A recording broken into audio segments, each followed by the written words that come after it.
حدیث میں یہاں تک الفاظ آتے ہیں، حضور نے تلقین کیا ہے نوجوان صحابہ کو، اے میرے بچے یقین کر، اگر تمام انسان تل جائیں تمہیں کوئی نقصان پہنچانے پر، نہیں پہنچا سکتے مگر وہی کچھ جو اللہ نے لکھ دیا ہو، اور تمام انسان جمع ہو جائے تمہیں کوئی نفع پہنچانے پر، نہیں پہنچا سکتے مگر اتنا ہی یا ویسا ہی جیسا کہ اللہ نے لکھ دیا۔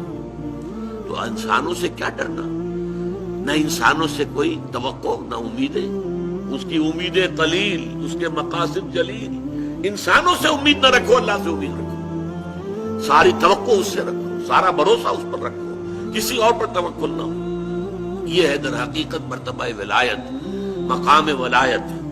اور اس میں جیسا کہ یہاں آیا، اب ان کے اوپر فرشتوں کا نزول ہوتا ہے۔ یہ فرشتے ہمیں محسوس نہیں ہوتے، لیکن یہ کیفیت جو بیان کی جا رہی ہے، اس کا احساس صاحب ایمان کو ہوتا ہے۔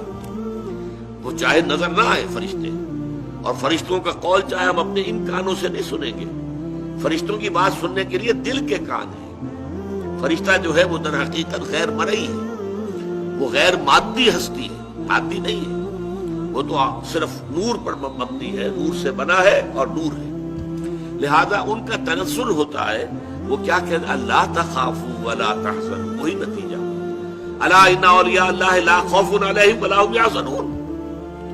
زوال خوف و حزن، یہ دو چیزیں ہیں جو ثبوت ہے کہ واقعتاً اللہ پر ایمان موجود ہے، واقعتاً اللہ کی ربوبیت پر دل ٹھک گیا ہے۔ اگر دل پریشان ہے، یہ میرا نقصان کر دے گا، یہ مجھے تکلیف پہنچا دے گا، یہ میرا یہ کر دے گا، وہ میرا وہ کر دے گا، اس سے میری یہ بات بن جائے گی، وہ مجھے یہ فائدہ پہنچا سکتا ہے، لیکن کہتا ہے دعویٰ یہ ہے کہ اللہ پر ایمان ہے میرا۔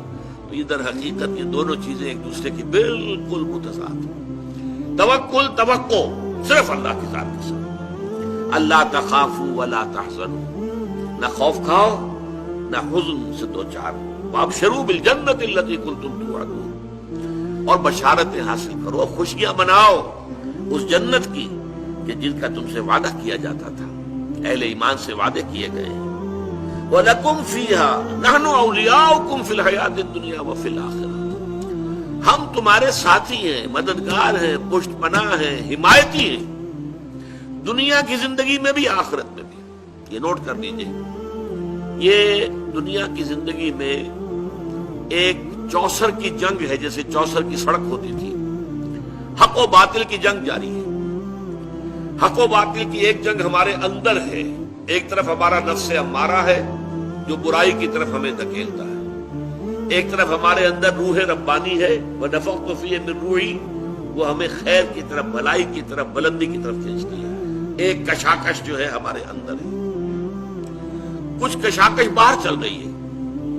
ہمارے اس نفس کو تقویت دینے کے لیے، اسے مشتعل کرنے کے لیے یہ شیاطین جن موجود ہیں۔ الذی یوسوس فی صدور الناس من الجنۃ والناس، حضور نے فرمایا کہ جب قلب غافل ہوتا ہے اللہ کی یاد سے تو شیطان اپنی تھوتنی لگا دیتا ہے دل کے ساتھ اور پھونکے مارتا ہے اس کے اندر، مشتعل کرتا ہے۔ جو حیوانی جذبات ہیں، جو انسان کے سفلی جذبات ہیں، اڈ اور لبیڈو کے جو تقاضے ہیں، انہیں مشتعل کرتا ہے، ایکسائٹ کرتا ہے، تاکہ وہ مشتعل ہو کر اور وہ انسان کے جو ہے اس وقت ہوش اور حواس کے اوپر غالب آ جائے۔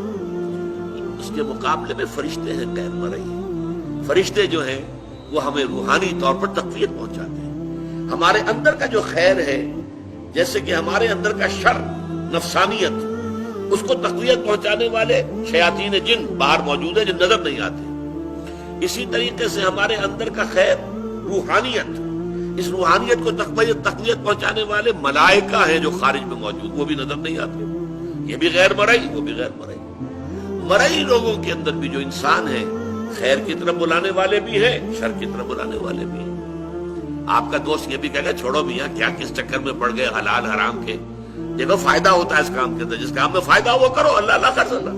یہ کیا حلال اور حرام اور صحیح اور غلط اور جائز اور ناجائز، وہ آپ کو شر کی ترغیب دے رہا ہے کہ نہیں دے رہا؟ اسی طرح کوئی آپ کا بھائی ایسا بھی، اللہ کے بندے خیال کر، غلط کام مت کر، اس سے تھوڑا سا یہ کہ تجھے دنیا میں دولت مل جائے گی، اخروی زندگی برباد ہو جائے گی تیری، ایسے انسان بھی تو ہے نا۔ تو لوگ جو ہے خارج میں، انسانوں میں بھی داعیان شر بھی ہے، داعیان خیر بھی ہے، وہ تو ویزیبل ہے، مرئی ہے۔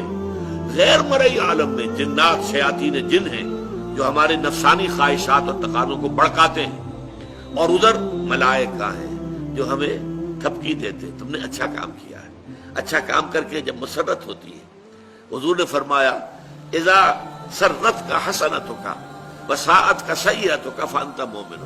دیکھو اگر تمہیں کوئی اچھا کام کر کے خوشی محسوس ہو اندر، اور برا کام کر کے تو دل کے اندر کوفت محسوس ہو، یہ میں کیا کر بیٹھا، یہ مجھے نہیں کرنا چاہیے تھا، فانت مومن، تو یہ ایمان کی علامت ہے۔ اذا ساعت کا سیئتوں کا وسرت کا حسنتوں کا فانت مومن، بھلائی کر کے خوشی ہو، کوئی برائی ہو جائے تو افسوس ہو، رنج ہو، تو یہ گویا کہ ایمان کی علامت ہے۔ تو فرشتے تھپکی بھی دیتے ہیں، حوصلہ بڑھاتے ہیں۔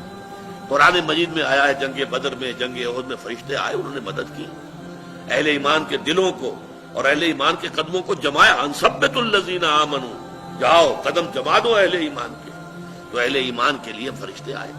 تو یہ فرشتوں کا نزول ہوتا ہے ان اولیاء اللہ، اللہ کے ساتھیوں کے بارے میں۔ اب یہ اولیاء اللہ سے آپ یہ نہ سمجھ لیجئے کہ وہ کوئی علیحدہ قسم کی نوع ہے یا کوئی علیحدہ جنس، انسانوں ہی میں ہوتے ہیں نا۔ تمام صحابہ اولیاء اللہ تھے، سب کے سب اولیاء اللہ کا جو اعلیٰ ترین معیار ہے، کوئی ولی اللہ غیر صحابی ادنا سے ادنا صحابی کے پائے کو بھی نہیں پہنچ سکتا۔ یہ اچھی طرح نوٹ کر دیجیے، یہ ہمارا اہل سنت والجماعت کا پختہ عقیدہ ہے۔ کمتر سے کمتر صحابی جو ہے بڑے سے بڑے ولی سے بھی وہ افضل ہے، بڑے سے بڑے ولی سے افضل۔ تو اولیاء اللہ سے مراد یہی نہ لے لیجیے جو ہماری اپنی جو ووکیبلری ہے، ہماری بول چال میں صوفیاء کرام کے لیے الفاظ یہ آتے ہیں، وہ بھی ہے الحمدللہ، ان کے اندر بھی اولیاء اللہ بہت بڑی تعداد میں ہے۔ لیکن جو ہمارے صحابہ کرام تھے وہ تو سب کے سب اللہ کے ولی تھے۔